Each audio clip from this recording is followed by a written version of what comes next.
Welcome back to Planet Phobia. Today we have another 5 phobias to look at. So I hope you're having a wonderful day and keeping those phobias at bay. Let's get into it. Atychophobia, fear of failure. Name origin, atychos, Greek for unfortunate. Fearing failure is very common. Whatever we put our energy into, whether it is for work or a personal project, we hope for the best, but we should plan for the worst. With these phobics, the only outcome is failure. Most people with this phobia tend to lack confidence and may be rigid and hold themselves to a high standard. Unwilling to be flexible in their approach. Like the old saying goes, don't let perfect get in the way of good enough. Fear also surrounds the idea of being mocked by others if they witness you fall short of your goal. This phobia also includes the fear of risk-taking. The lack of confidence and inability to take a chance on yourself can seriously hinder one's opportunities. Demanding or embarrassing events from our past involving our family and friends can create doubt in our abilities. If this goes unchecked, it grows within us into adulthood.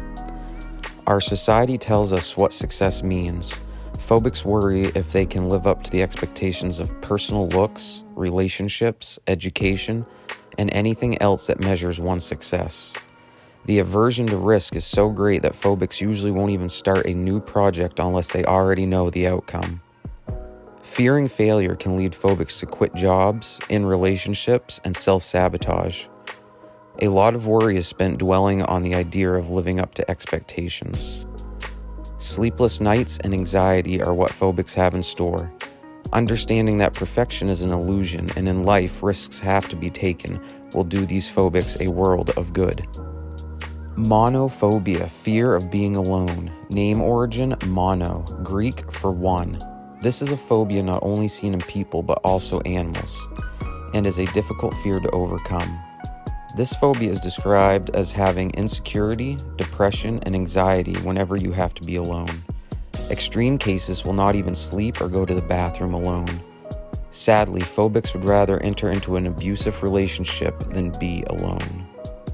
Physical and emotional symptoms like choking, rapid heart rate, chest pains, nausea, and shaking are all hallmarks of this phobia. This phobia is often seen in combination with other phobias like the fear of public places and the fear of death. What a difficult existence it must be to fear the crowd, but also to fear only yourself as company. Causes for this can come from bad past relationships, poor housing conditions, social and economic factors. This phobia may be inherited and targets people with underdeveloped skills for coping with difficult situations. These people believe no task, however small, can be completed alone. This comes from the complete lack of self-confidence. Choosing to always have a trusted person by their side to help them achieve the task correctly. Glossophobia, fear of public speaking. Name origin, glossa, Greek for tongue. This is the fear of public speaking or stage fright. I think if any of us have ever had to deliver a speech in front of a crowded room or had to perform in front of an audience, we can appreciate the special fear that comes along with it. For phobics, this fear is just too great and they will find themselves frozen in front of the audience. Their mouths become dry, they begin to sweat and shake nervously and are unable to speak. Business people may have professional setbacks as they are not able to make presentations.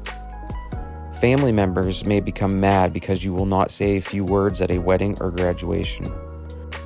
Oddly enough, this can also affect seasoned musicians and actors as this phobia can come on suddenly.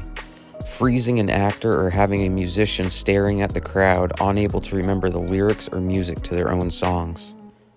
Phobics tend to have low self-esteem, are perfectionists, seek constant approval, and expect failure.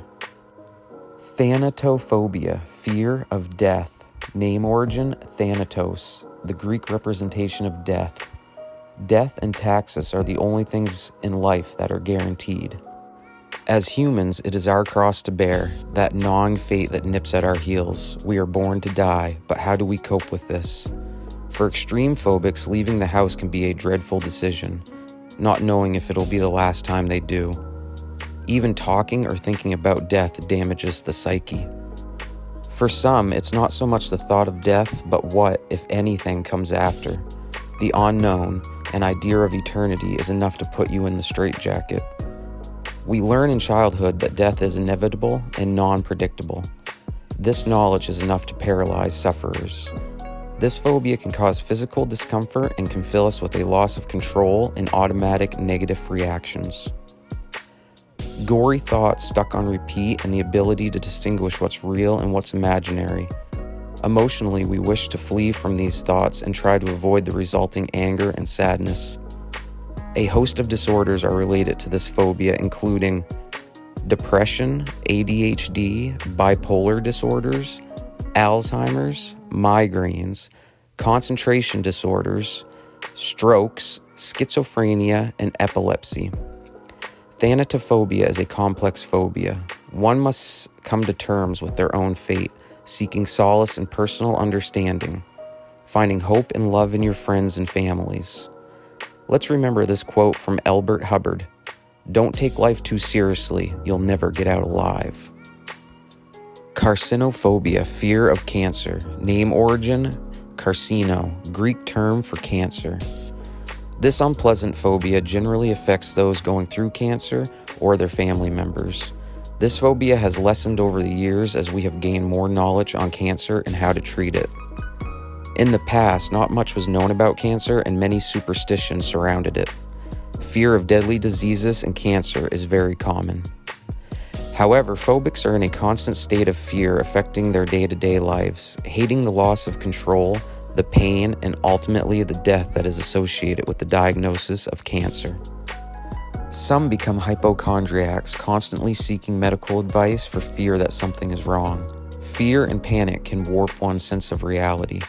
Financially, phobics suffer as well, spending money on useless tests and multiple doctor visits.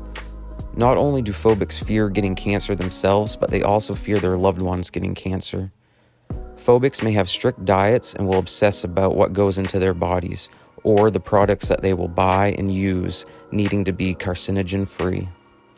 In the US alone, almost 2 million new cases are diagnosed annually, and over 600,000 deaths can be attributed to cancer. Cancer affects all of us either directly or indirectly. Understanding cancer and having a healthy respect for it can go a long way in combating the fear that we feel towards this disease.